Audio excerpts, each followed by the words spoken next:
Straight ahead, the highlights of the Continuing Dilemma, a national civil rights conference sponsored by the Amistad Research Center. Also, some interesting new tips on parenting for Black families. All this and more on today's edition of Folks.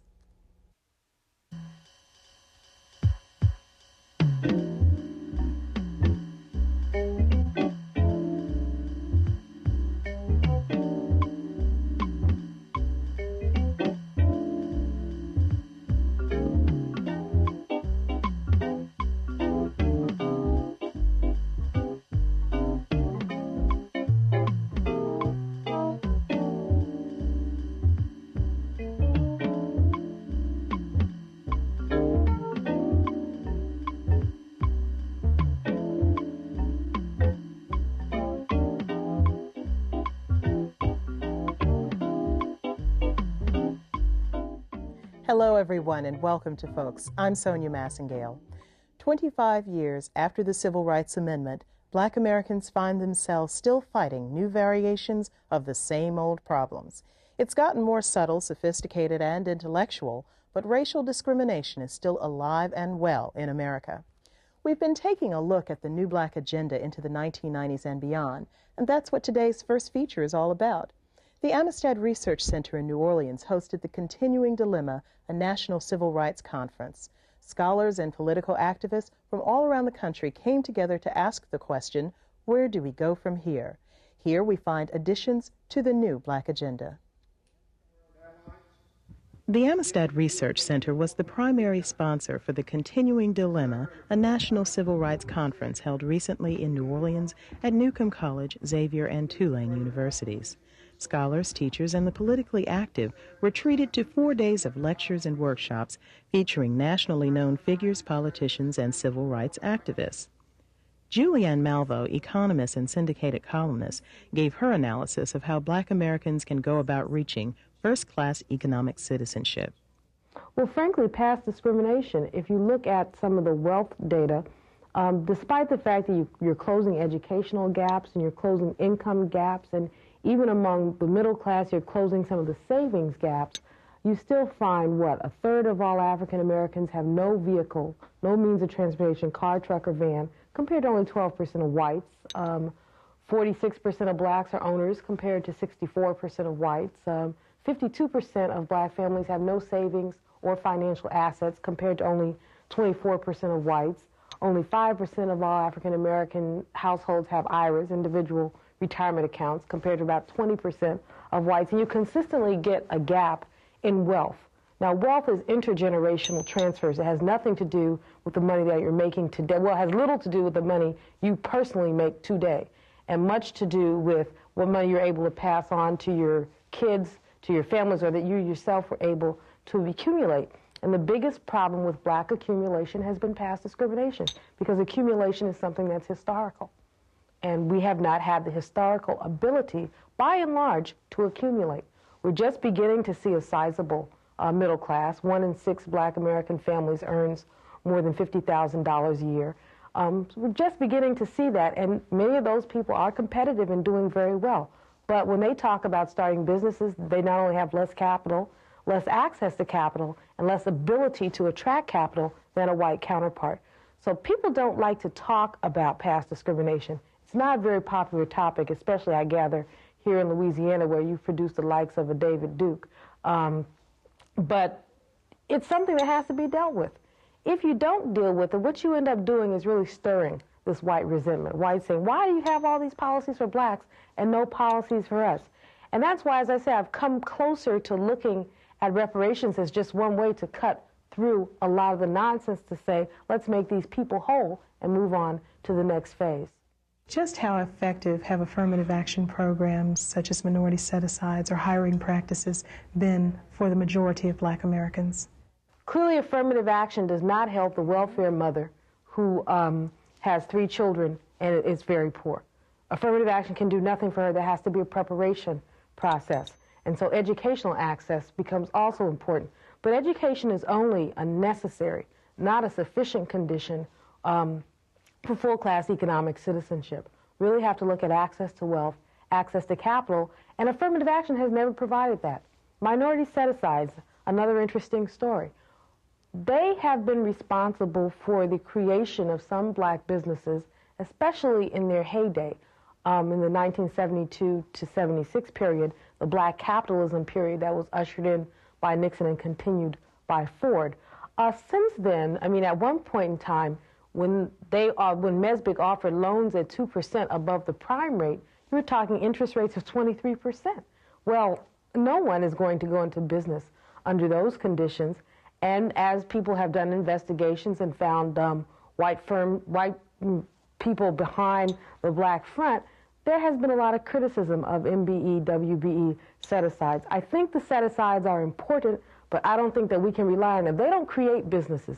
They create opportunities for existing businesses. Somehow there has to be a way to bridge the gap between the talented construction worker who, were he white, might start a contracting business after 20 years. You know, you're 40-something years old, you don't want to climb up and down ladders anymore. You want to tell someone else to climb up and down the poles or ladders. How do you get capital for that person? That's what we need to begin to address. Since more and more of the jobs that are being created between 1978 and 82, 40% of all jobs created were created by small businesses exempt from EEO law. By small businesses, I mean those with less than 20 employees. And those people are exempt from EEO laws. Are they going to do the right thing and hire African Americans? It's not clear. The record would suggest not. Will the racism of the 21st century be the same as that in the 20th? There'll be fewer signs that say no blacks need apply. There'll be people who will remember, unless we do something about it, with mixed degrees of fondness. I mean, the old folks home will be saying, remember affirmative action? Wasn't that interesting? Because it will have been passé unless we do something to institutionalize full economic citizenship. It's not going to come about merely because we have economic growth. There is no consensus on the cause of the current social problems confronting citizens of African descent in America. There are those who are social pessimists who blame it all on the welfare system, implemented some now 40 years ago. There are those who are civil rights activists like myself and others who blame it on residual racism. And there are those whom the perspectives describes as economic progressives who feel that structural change in the American economy created by the mismatch between the skills that the poor offer in a dwindling period where no longer are we focusing upon labor-intensive smokestack, auto, rubber, steel, and textile industries, and the educational requirements of the new era of capital-intensive, information-based, service-oriented skills. U.S. Representative Walter Fauntleroy of Washington, D.C. gave his views on the black economic dilemma. He said that it's the national economic policy that must be rescued in order to help all Americans economically. We are investing less abroad than foreigners are investing here. And foreigners are profiting more from their investments here than we are profiting from investments abroad. That's what you call the current accounts deficit. Now, these three deficits are the function of three theses embossed in public policy over the last now 9 years. The first thesis is that the poor have too much money. The second is that the rich have too little money. And the third is that our problems abroad lend themselves to military solutions. The result of those three policies has been the creation of these three enormous deficits, which, if we do not address, will have us all, black and white and red and yellow and brown, together living on one vast plantation called America that will be owned by foreign investors and foreign corporations while we'll be as high as kites on drugs. About a year ago, I decided that I was going to run for the chairmanship of the Democratic National Committee. And many of my close friends, many of them African American, said to me, "Oh, brother, you're crazy. Why are you going to do that? No way in the world they're going to let you win that. Why do you want to be so disruptive?" And those from the white community said, "Well, it's going to be destroying the Democratic Party. It's a wrong message, wrong signal, wrong time, wrong place, wrong person." Weren't too many wrongs to be had. Said, "First, you're black." I said, "Yeah, well, I know that." Second, you're too close to Jesse, whatever that means. Third, you're too liberal, whatever that means. All of them have something to do with race, I kind of think. And then they even started to raise ridiculous things, you know, like when we do things to succeed in life that we think we're supposed to be doing. The final thing they raised with me in my campaign was, "Well, you're too successful a lawyer, so you're not close enough to your own people." Now, that's a real stretch. But that's how silly this race stuff gets in our own thinking in this nation. But I'm glad to say that the Democratic Party has not self-destructed. As a matter of fact, just a few days ago in Virginia, the home of massive resistance, a state where whole counties closed down their public school systems rather than integrate, that state elected an African American as governor. Finally, Democratic National Committee Chairman Ron Brown gave the closing speech at this Civil Rights Summit. Fresh from the recent victories of Democrats Doug Wilder and David Dinkins, Brown sees the Democratic Party playing a major role in the civil rights and human rights of the future. The decade of the 80s has been a lost decade. It's been a lost decade because there has been absolutely no leadership on the issues that we care most about. The Reagan-Bush administration has been responsible, directly responsible, for the erosion of the progress that was made in the 60s and the 70s. Directly responsible for turning back the clock on the gains that were made in the area of civil rights and human rights and social justice and women's rights in our nation. Now, there are some who try to tell us, well, you know, we survived the Reagan years. Let me tell you, my friends, we didn't survive anything. We are just beginning to feel the legacy of those years. The median income for African Americans is only 57% of that of white Americans. 45% of all black children live in poverty. The share of African American high school graduates going to college is falling, not rising. And you got a Republican in this state by the name of David Duke who's got nerve enough to be in the state legislature. If you're interested in learning more about the Continuing Dilemma, a national civil rights conference, please contact the Amistad Research Center, 504-865-5535. One more time, that's 504-865-5535.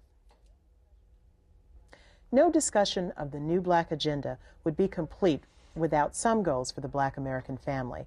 With poverty rates skyrocketing along with divorce rates, the national drug crisis, and the failure of the American economy to allow everyone full participation in the mainstream, the next generation of black Americans is seriously at risk.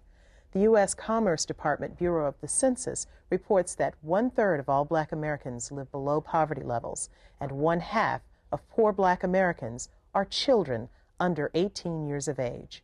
A recent survey of black Americans showed that blacks believe the best way out of poverty is through education, and to take full advantage of the education available requires parents to guide their children. My guest in the studio today is an expert in child guidance and has some interesting theories and tips for black parents. Please meet Karen Smith. Mrs. Smith is a school social worker in child welfare and attendance with the East Baton Rouge Parish School System. Welcome to Folks. Thank you, Ms. Massengale. Oh, call me Sonia. Okay, now that's a wonderful title. It's about, 6 or 7 words long. But does that mean that you are, in fact, a truancy officer, like in the old-fashioned sense of the word? Well, the role has really evolved to be more comprehensive than the old term truancy officer. The position is exactly what the name implies, one who is looking after the welfare of children by looking into their proper and appropriate attendance in the school system. Okay, so basically your job centers around making sure that parents and students comply with the law, that Louisiana state law, that every child over the age of, 5 years old? Must attend school. Must attend school. But your area of expertise lends to much more than that. Can you tell me just a little bit more about your work? Well, my background has been very hands-on, intervention-oriented, coming from a background of therapy. And we are setting a precedent in the Child Welfare and Attendance Office in that this is the first time social workers have actually held these positions. And that's very exciting because much of what is done there is of a social work nature. So the focus has been very hands-on in that you follow up on calls from the school saying, Mary has missed 15 days or John has missed 20 days. Would you please look into it? Parents need to be aware of the fact that Louisiana state law indicates that children must not have more than 20 unexcused absences from school. Even if they are making good grades, if there are 20 unexcused absences, that child may be retained that academic year. There is also a new law in place which directly impacts upon adolescents in that it says if a teenager has 10 unexcused absences in one semester, their name is reported to the Louisiana Division of Motor Vehicles and their license can be revoked. So very few parents know this, and we are desperately trying to get the word out to parents to know where their children are. We had a situation on just the other day where a young man has missed 40 days from school, and the mother, upon being contacted, said, but that's impossible. I send him to school every morning. What was happening was she was leaving for work and assuming he was getting on the bus, but he was not. So that resulted in him missing 40 days from school with no acceptable excuse. Okay, at the head of the program, I promised our viewers some interesting tips on parenting, specifically for Black families. And first, I think we better start with your theory about the cultural side of parenting styles that may affect our Black youngsters. Well, it is my contention, Ms. Massengale, that Black people as a people have for years been told, you can't, you can't, you can't. So that's become our orientation that we can't. In the early movement of the civil rights times, it was that you can't go here, you can't sit there. So we've become indoctrinated to that I can't philosophy. With progress, however, we have made some strides, but there's still that remnants of I can't. And that carries over into our interpersonal relationship. It makes us fearful. It makes us timid, not bold.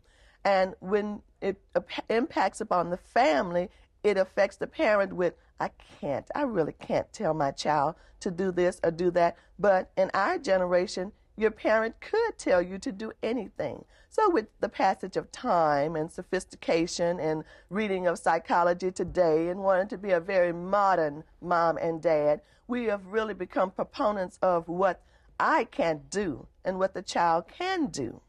So we must take a stand, number one, on where do we want our family functioning to be? What will be an effective system for our family? Because what may work for one family is not necessarily going to work for another family. So consequently, you must develop a pattern which is comfortable and effective for you. But in the midst of that pattern, there must be a framework. And I see that framework as number one being valuing. That you must value the child. You must let the child know he is valued. When the child has a very strong valued system, they tend not to drift toward gang involvements because they have a great sense of self-worth and they know they don't have to participate in a gang to get that sense of self-worth. Now, I know that some of these theories are not brand new, say, to many people who have been to college or people who are more mature when they have children, but the preponderance of single parents households and young people having children very young, teenage parents, I suppose that this is a very important part of your work. Now let's go a little bit further and talk a little bit more about how you can support those children and get them taking full advantage of the educational system that's already set up for them to succeed in life. Well, we think that it's going to take parents becoming very, very aware of their role, and that their role is a very, very powerful role. They must get in touch with that concept of power, much different from that I can't attitude. In other words, I'm the parent, I'm the grown-up, and you're the kid. That's correct. And that has to be established how soon? Very early, because I think we make this mistake, Sonia. As time goes on, when we first have children, we make all the choices for them. We choose what they eat, what's put on them, and where they go. Once they become toddlers, we continue to make choices for them. No, don't go there. Don't touch that. That's a no-no. But at some point in time, we stop making those choices for our children and begin to let children make choices themselves. And that's a very sophisticated attitude, but in the long run, it may hurt things because the accountability factor is lost. When they start making the choices, they are less accountable to us. And parents need, number one, to realize, as you said, I am the parent. You are the child.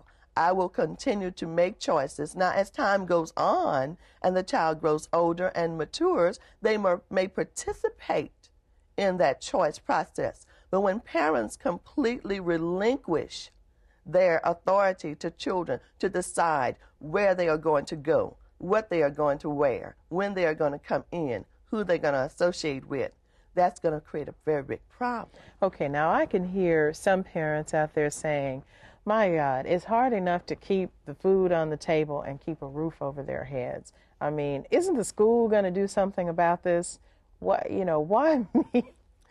You're absolutely correct, but that's an unfortunate situation that parents have thrown that responsibility upon the school system, because the school system is a partnership between parents and teachers and children, and that partnership must prevail. Okay, how about those with less education who possibly can't help their children with homework? How can they participate in this manner? I'm so glad that you brought that up, because so many times the lower economic strata is forgotten in this whole process, and it becomes a very easy crutch to say, but I'm poor. I don't have resources. There are resources out there available to you. There's an opportunity for any parent, if they are sincerely interested in their children, to come to the school, to work in the classroom, to be a volunteer in public school, and that helps enhance their own self of worth. And then saying, I can do this, I can go to my child's school, then they learn as well. And that's why I'm very excited about parent-teacher conferences, all kinds of resources to help parents to feel better about their abilities, because once you feel capable, you can accomplish just about anything. Okay, in the piece on the Civil Rights Conference, it sparked some conversation between you and I sitting here on the set about making excuses, because I just happened not to agree totally with Ron Brown that it was totally some political administration's fault about the black person's lot in life in America. I mean, we all must take some responsibility here, and I'd like for you to share that with us now. Well, you're absolutely correct. I think that we as a people have been oriented to that excuse mechanism, and we use up so much time with, this occurred because of that, this occurred because of that, and that becomes an ongoing process of making excuses. All of that time and energy, however, could have been utilized in a more positive vein with saying, okay, this is what has happened. Let's examine why this became a problem. Once we get all of the facts together, let's lay out a plan of action to address this problem. In making a plan, we always do plan A, and an alternative plan. If plan A does not pan out, let's go to plan B. Because if there are options, we as a people can accomplish anything. It's my contention that people feel trapped because they don't know their options. Once you provide people with options, they go, okay, I can try it this way. If that does not work, or perhaps I can go down this avenue. And that carries over to children because we are the children's role models. And they learn, well, when mama was faced with a problem or when dad was faced with a problem, he tried that way. And then if that did not work, he tried an alternate way. So it helps the children to learn that they can also tackle problems by looking at what their options are. That's a really good technique. Now, do you have any more tips, perhaps one or two or three, to leave us with today on keeping our black students serious about school, involved with learning so that they can get that education and help to lift themselves and their fellow man out of the mire of poverty? If I had one thing I could say to your audience, Sonia, it would be that there's two groups of parents that are out there. That group that's very, very involved and participating with their children, and that other group that feels that they can't do much of anything. Things have gone out of control and it's too late. I would say to them, you are like sleeping giants. It is never too late. That if we can instill in our children that they are valued, we value them. They are the most important person we know. Then go on to set very strong lines of limits and control. Be very, very clear on our expectations, what we will expect from them. And then a good system of rewards and consequences. Then we can make an investment in our children, and then they will begin to value themselves and realize that no man is the determiner of their fate but themselves.